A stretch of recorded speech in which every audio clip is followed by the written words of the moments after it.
Now this is a familiar scene.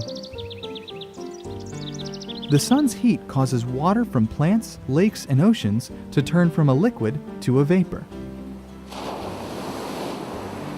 High in the atmosphere, the water vapor then cools down and condenses from a gas back into a liquid. The liquid water then falls back to the surface in the form of rain, snow, ice, or hail. Water runs off into streams, lakes, and oceans, or is stored in the ground or in snowpack. This is the water cycle, and it describes how our most vital resource moves through the whole Earth system. But like most things in our world, when we look at the tiny parts that make up the whole, we can learn a lot more about the phenomena. Take the shape of a single raindrop. Small droplets of water in the atmosphere are spherical in shape due to the surface tension or skin of the water molecules.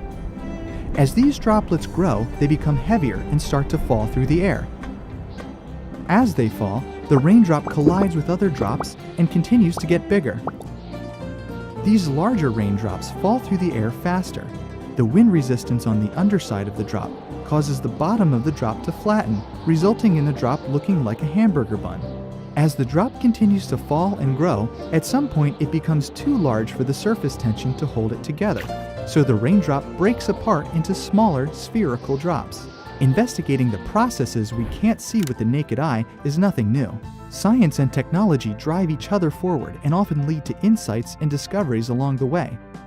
With the invention of high-speed photography, we finally saw the most basic elements of our watery planet in action.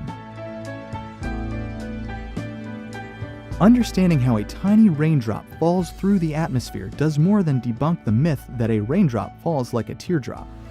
It actually makes a difference when it comes to measuring precipitation. In particular, for ground radars. Ground radars look at the sides of the raindrops and then estimate the vertical and horizontal size. A heavier, flatter drop allows radars to identify heavier precipitation.